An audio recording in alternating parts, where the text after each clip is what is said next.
निज राज्य पश्चिमबंग में शांति रक्षा तथा हिंदू मानू सुरक्षा दे पार मुख्यमंत्री ममता बनर्जी बांग्लादेश घटना चिंता प्रकाश करने अत्यंत निंदनीय विषय।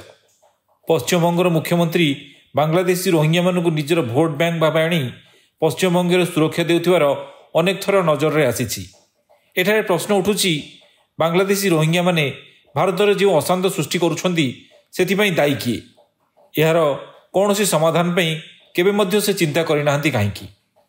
मुख्यमंत्री ममता बनर्जी पश्चिमबंग विधानसभा रे बांग्लादेश सांप्रतिक परिस्थिति को देखि भारत सेठाकू शांति रक्षा बाहिनी पठाऊ बोली केंद्र सरकार को सूचाई। यह तांकर लोक देखाणिया मंतव्य बोली आपण माने स्पष्ट बारी पारुथिबे। से देश सहित बांग्लार संपर्क विषय में मुख्यमंत्री कहते जे आमर बंधु बांधव एवं संपर्कीय सेठारे अछंती, पिला माने अन्य पटे विवाहित, सेमानकर सरकारी पासपोर्ट अच्छी, किंतु कहवा बाहुल्य जे मुख्यमंत्री निज राज्य भितर हिंदू मानू सुरक्षा दे पारुनथिबा बेले निज राज्य में अशांति अराजकता व्यापी चलता बेले से विषय में चिंता नहीं। पश्चिमबंग में बांग्लादेशी अनुप्रवेश विरोध में मुख्यमंत्री मुहरु आमे केबे मध्य गोटे शब्द शुणी नाहांती।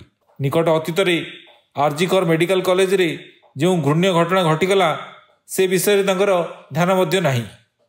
किपरि दोषी को कठोर दंड दियाजिवो सेथिपई कौन प्रावधान मध्य करिले नहीं। रामनवमी रे जो विधर्मी माने दंगा उपजाइथिले तांको उपरे कौन सठिक पदक्षेप नहीं पारिले नहीं, किंबा संदेश खाली रे हिंदू युवती सहित जो अत्याचार है ताहा उपरे कौन दृष्टांतमूलक पदक्षेप नेबार दृश्यमान होई नहीं। किंतु बांग्लादेश हिंदू मान सपक्ष ठिया होबार मिछ अभिनय करने निहाती हास्यास्पद।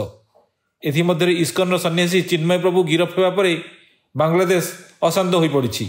संख्यालघु मानक उपर निर्यातना वृद्धि पाई। इस्कन सदस्य मानक पृथक भाव में टार्गेट करा जाउछि।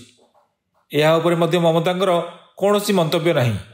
यही परिस्थिति में इस्कन 54 जन सदस्य रविवार दिन बेनापाल सीमांत दे भारत में प्रवेश करने को चेष्टा करथिले।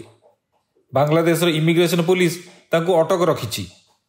बांग्लादेश सरकार इमिग्रेशन विभाग जड़े अधिकारी दाबी करछन्ति जे इस्कन सदस्य मानू भारत में प्रवेश करने को बारण करा जाइछि। एही विश्लेषण आपण माने ममता बनर्जी असल चेहरा जानीपारुथिबे। कांग्रेस एवं तांको सहयोगी राजनैतिक दल सर्वदा देश को बर्बाद करने उद्यम जारी रखिछन्ति। आपण माने बुद्धिमान, सचेतन हुअन्तु, सुरक्षित रुहन्तु। धन्यवाद।